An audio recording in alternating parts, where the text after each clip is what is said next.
लीजिए सुनिए मुंशी प्रेमचंद के लिखे कथा संग्रह मानसरोवर 5 की कहानी पिसनहारी का कुआं। मेरी यानी समीर गोस्वामी की आवाज में। गोमती ने मृत्युशैया पर पड़े हुए चौधरी विनायक सिंह से कहा, चौधरी, मेरे जीवन की यही लालसा थी। चौधरी ने गंभीर होकर कहा, इसकी कुछ चिंता न करो काकी, तुम्हारी लालसा भगवान पूरी करेंगे। मैं आज ही से मजूरों को बुलाकर काम पर लगाए देता हूं। देव ने चाहा तो तुम अपने कुएं का पानी पियोगे। तुमने तो गिना होगा, कितने रुपए हैं? गोमती ने एक क्षण आंखें बंद करके बिखरी हुई स्मृति को एकत्र करके कहा, भैया मैं क्या जानूं कितने रुपए हैं। जो कुछ है वो इसी हाड़ी में है। इतना करना कि इतने ही में काम चल जाए। किसके सामने हाथ फैलाते फिरोगे? चौधरी ने बंद हाड़ी को उठाकर हाथों से तौलते हुए कहा, ऐसा तो करेंगे ही काकी, कौन देने वाला है? एक चुटकी भीख तो किसी के घर से निकलती नहीं। कुआं बनवाने को कौन देता है? धन्य हो तुम कि अपनी उम्र भर की कमाई इस धर्म काज के लिए दे दी। गोमती ने गर्व से कहा, भैया तुम तो तब बहुत छोटे थे। तुम्हारे काका मरे तो मेरे हाथ में एक कौड़ी भी न थी। दिन भर भूखी पड़ी रहती। जो कुछ उनके पास था वो सब उनकी बीमारी में उठ गया। वो भगवान के बड़े भक्त थे, इसीलिए भगवान ने उन्हें जल्दी से बुला लिया। उस दिन से आज तक तुम देख रहे हो कि किस तरह से दिन काट रही हूं। मैंने एक एक रात में मन मन भर अनाज पीसा है बेटा। देखने वाले अचरज मानते थे। न जाने इतनी ताकत मुझ में कहाँ से आ जाती थी।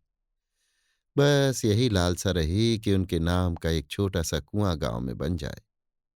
नाम तो चलना चाहिए, इसीलिए तो आदमी बेटे बेटी को रोता है। इस तरह चौधरी विनायक सिंह को वसीयत करके उसी रात को बुढ़िया गोमती परलोक से धारी। मरते समय अंतिम शब्द जो उसके मुख से निकले वो यही थे, कुआं बनवाने में देर न करना। उसके पास धन है ये तो लोगों का अनुमान था, लेकिन 2000 है इसका किसी को अनुमान न था। बुढ़िया अपने धन को ऐब की तरह छिपाती थी। चौधरी गांव का मुखिया और नीयत का साफ आदमी था, इसीलिए बुढ़िया ने उससे ये अंतिम आदेश किया था। चौधरी ने गोमती के क्रियाकर्म में बहुत रुपए खर्च न किए। ज्यों ही इन संस्कारों से छुट्टी मिली वो अपने बेटे हरनाथ सिंह को बुलाकर ईंट चूना पत्थर का तखमीना करने लगे। हरनाथ अनाज का व्यापार करता था। कुछ देर तक तो वो बैठा सुनता रहा, फिर बोला, अभी 2-4 महीने कुआं न बने तो कोई बड़ा हरज है? चौधरी ने करके कहा, हरज तो कुछ नहीं, लेकिन देर करने का काम ही क्या। रुपए उसने दे ही दिए हैं, हमें तो सेंत में यश मिलेगा। गोमती ने मरते मरते जल्द कुआं बनवाने को कहा था। हरनाथ, हाँ कहा तो था, लेकिन आजकल बाजार अच्छा है। 2-3 हजार का अनाज भर लिया जाए तो अगहन पूस तक सवाया हो जाएगा। मैं आपको कुछ सूद दे दूंगा। चौधरी का मन आशा और भय के दुविधे में पड़ गया। 2000 के कहीं 2500 हो गए तो क्या कहना। जगमोहन में कुछ बेल बूटे बनवा दूंगा, लेकिन भय था कि कहीं घाटा हो गया तो। इस शंका को वो छिपा न सके। बोले, जो कहीं घाटा हो गया तो? हरनाथ ने तड़प कर कहा, घाटा क्या हो जाएगा, कोई बात है? मान लो घाटा हो गया तो? हरनाथ ने उत्तेजित होकर कहा, ये कहो कि तुम रुपए नहीं देना चाहते, बड़े धर्मात्मा बने हो। अन्य वृद्धजनों की भांति चौधरी भी बेटे से बहुत दबते थे। कातर स्वर में बोले, मैं ये कब कहता हूं कि रुपए न दूंगा, लेकिन पराया धन है, सोच समझ ही कर तो उसमें हाथ लगाना चाहिए। वनिज व्यापार का हाल कौन जानता है? कहीं भाव और गिर जाए तो, अनाज में घुन ही लग जाए, कोई मुद्दई घर में आग ही लगा दे। सब बातें सोच लो अच्छी तरह। हरनाथ ने व्यंग से कहा, इस तरह सोचना है तो ये क्यों नहीं सोचते कि कोई चोर ही उठा ले जाए या बनी बनाई दीवार बैठ जाए? ये बातें भी तो होती ही है। चौधरी के पास अब और कोई दलील न थी। कमजोर सिपाही ने ताल तो ठोकी, अखाड़े में उतर भी पड़ा, पर तलवार की चमक देखते ही हाथ पांव फूल गए। बगलें झांक कर चौधरी ने कहा, तो कितना लोगे?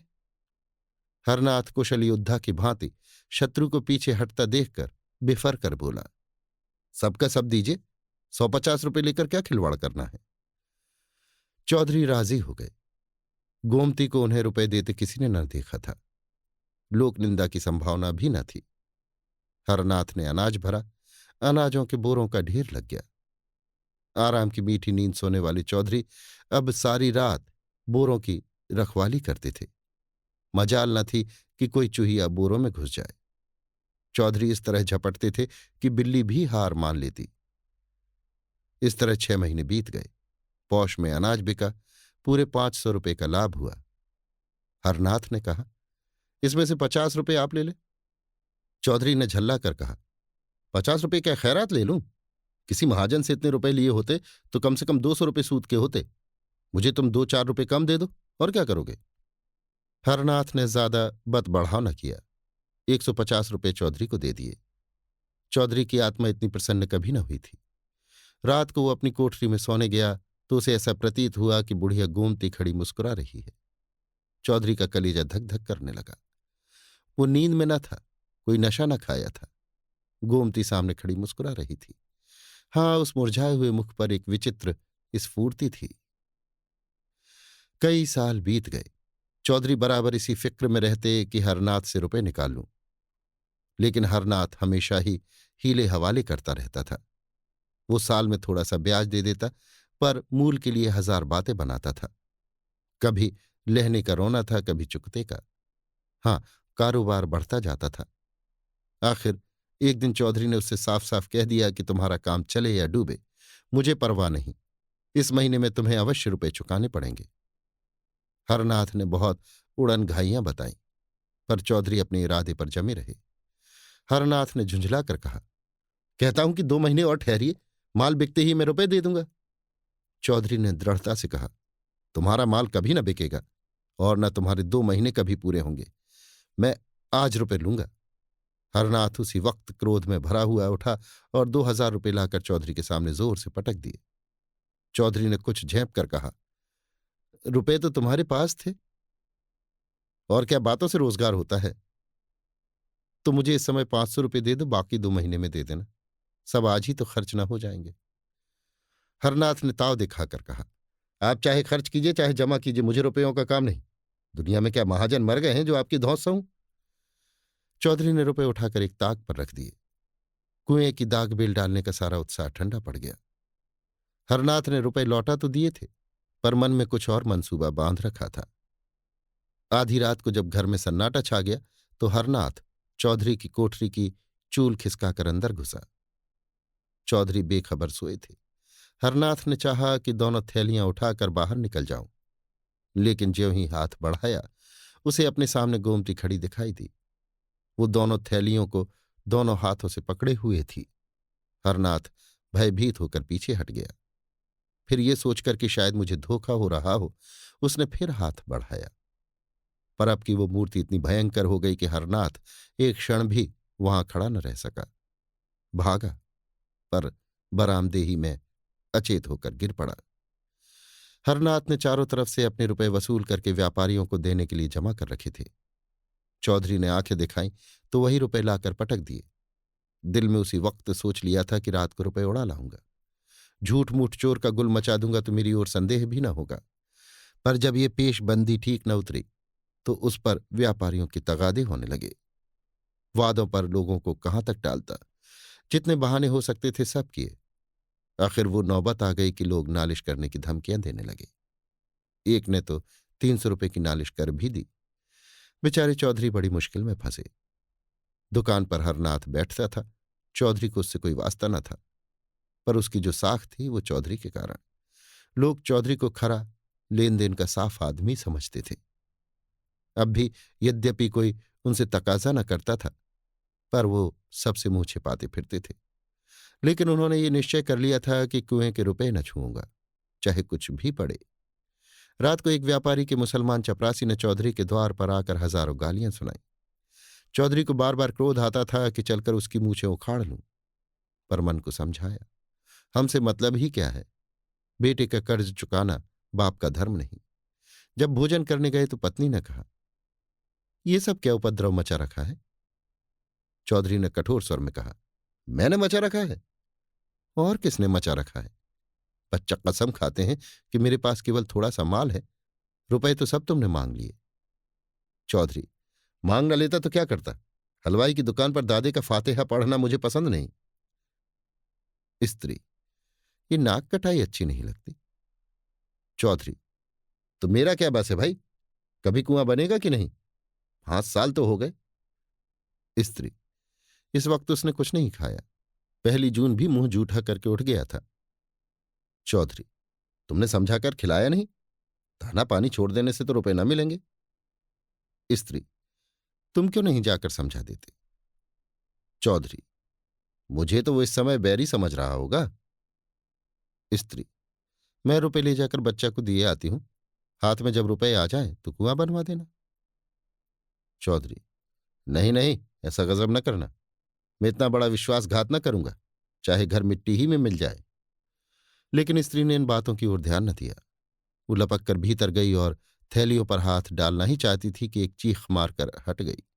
उसकी सारी देह सितार के तार की भांति कांपने लगी। चौधरी ने घबरा कर पूछा, क्या हुआ? तुम्हें चक्कर तो नहीं आ गया? स्त्री ने ताक की ओर भयातुर नेत्रों से देखकर कहा, वो चुड़ैल वहां खड़ी है। चौधरी ने ताक की ओर देखकर कहा, कौन चुड़ैल? मुझे तो कोई नहीं दिखता। स्त्री, मेरा तो कलेजा धक धक कर रहा है।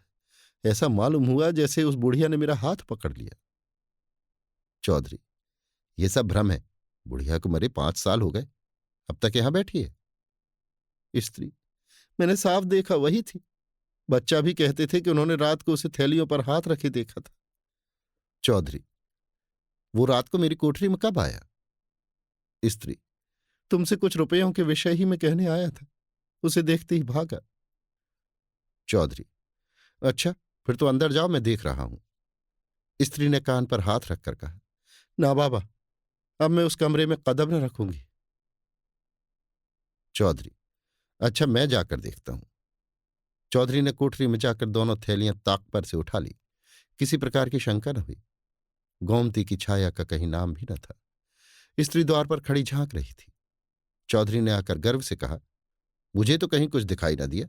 वहां होती तो कहां चली जाती? स्त्री, क्या जाने तुम्हें क्यों नहीं दिखाई दी। तुमसे उसे स्नेह था, इसी से हट गई होगी। चौधरी, तुम्हें भ्रम था और कुछ नहीं। स्त्री, बच्चा को बुलाकर पुछाए देती हूं। चौधरी, खड़ा तो हूं, आकर देख क्यों नहीं लेती? स्त्री को कुछ आश्वासन हुआ।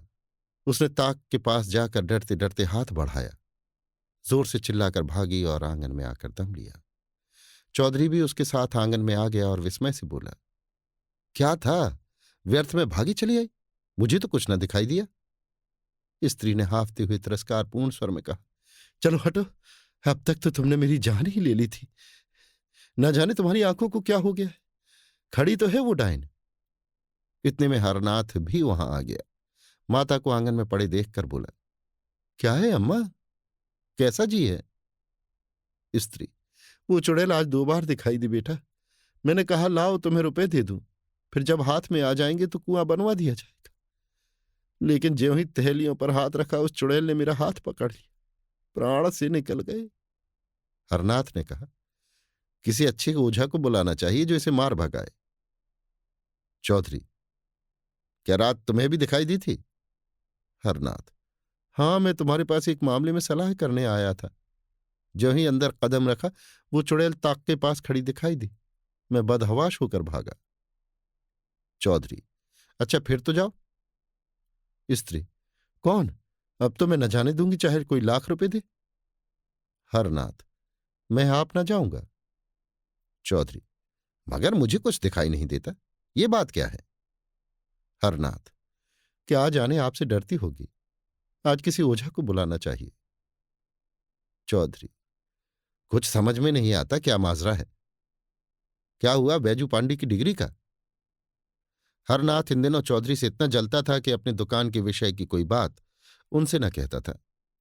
आंगन की तरफ ताकता हुआ मानो हवा से बोला, जो होना होगा वो होगा। मेरी जान के सिवा और कोई क्या ले लेगा? जो खा गया हूं वो तो गल नहीं सकता। चौधरी, कहीं उसने डिग्री जारी कर दी तो? हरनाथ, तो क्या, दुकान में 400-500 का माल है, वो नीलाम हो जाएगा। चौधरी, कारोबार तो सब चौपट हो जाएगा। हरनाथ, अब कारोबार के नाम को कहां तक रोऊं? अगर पहले से मालूम होता कि कुआं बनवाने की इतनी जल्दी है तो ये काम छेड़ता ही क्यों? रोटी दाल तो पहले भी मिल जाती थी। बहुत होगा 2-4 महीने हवालात में रहना पड़ेगा, इसके सिवा और क्या हो सकता है? माता ने कहा, जो तुम्हें हवालात में ले जाए उसका मुंह झुलस दो।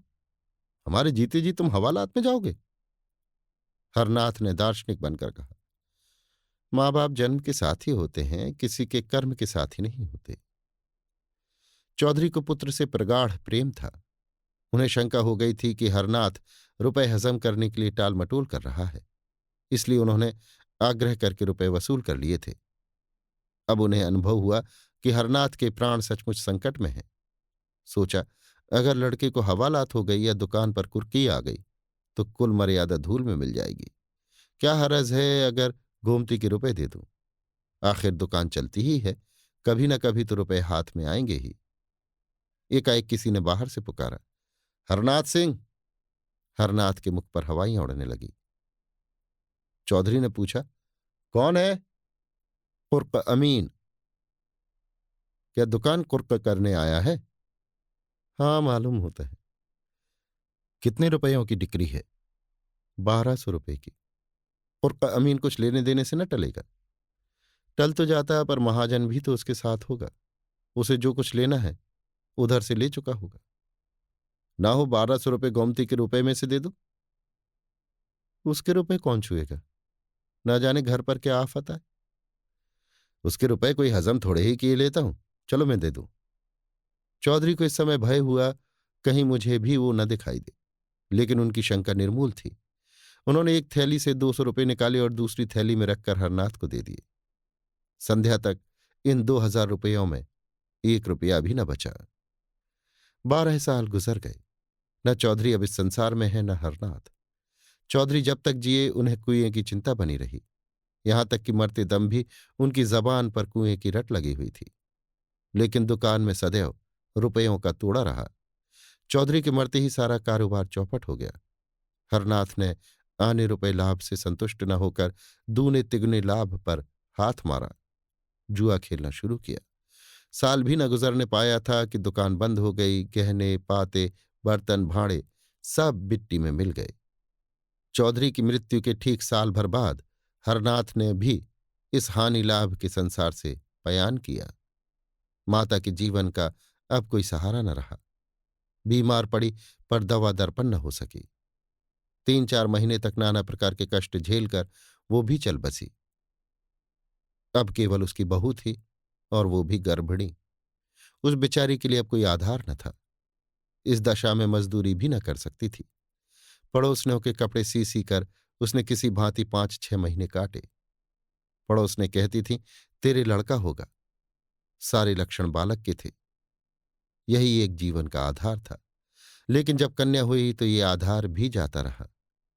माता ने अपना हृदय इतना कठोर कर लिया कि नवजात शिशु को छाती से भी न लगाती थी। पड़ोसनों के बहुत समझाने बुझाने पर छाती से लगाया, पर उसकी छाती में दूध की एक बूंद न थी। उस समय अभाग्नि माता के हृदय में करुणा और वात्सल और मोह का एक भूकंप सा आ गया। अगर किसी उपाय से उसके स्तन की अंतिम बूंद दूध बन जाती तो वो अपने को धन्य मानती। बालिका की वो भोली दीन याचनामय सतृष्ण छवि देखकर उसका मातृ हृदय मानो सहस्त्र नेत्रों से रोदन करने लगा। उसके हृदय की सारी शुभेच्छाएं, सारा आशीर्वाद, सारी विभूति, सारा अनुराग मानो उसकी आंखों से निकलकर उस बालिका को उसी भांति रंजित कर देता था जैसे इंदु का शीतल प्रकाश पुष्प को रंजित कर देता है। पर उस बालिका के भाग्य में मातृ प्रेम के सुख न बंधे थे। माता ने कुछ अपना रक्त कुछ ऊपर का दूध पिलाकर उसे जिलाया, पर उसकी दशा दिन दिन जीर्ण होती जाती थी।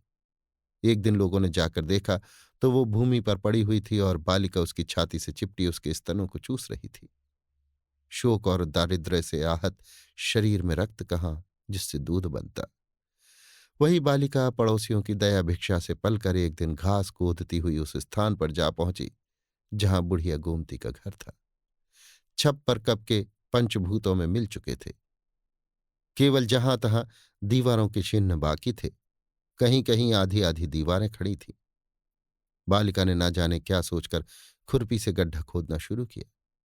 दोपहर से सांझ तक वो गड्ढा खोदती रही। न खाने की सुध थी, न पीने की, न कोई शंका थी, न भय। अंधेरा हो गया, पर वो ज्यों की त्यों बैठी गड्ढा खोद रही थी। उस समय किसान लोग भूल कर भी उधर से न निकलते थे, पर वो बालिका निशंक बैठी भूमि से मिट्टी निकाल रही थी। जब अंधेरा हो गया तो वो चली गई। दूसरे दिन वो बड़े सवेरे उठी और इतनी घास खोदी जितनी वो कभी दिन भर में भी न खोदती थी। दोपहर के बाद वो अपनी खांची और खुरपी लिए फिर उसी स्थान पर पहुंची, पर आज वो अकेली न थी। उसके साथ दो बालक और भी थे। तीनों वहां सांझ तक कुआं कुआं खेलते रहे। बालिका गड्ढे के अंदर खोदती थी और दोनों बालक मिट्टी निकाल निकाल कर फेंकते थे। तीसरे दिन दो लड़के और भी उस खेल में मिल गए। शाम तक खेल होता रहा। आज गड्ढा 2 हाथ गहरा हो गया था।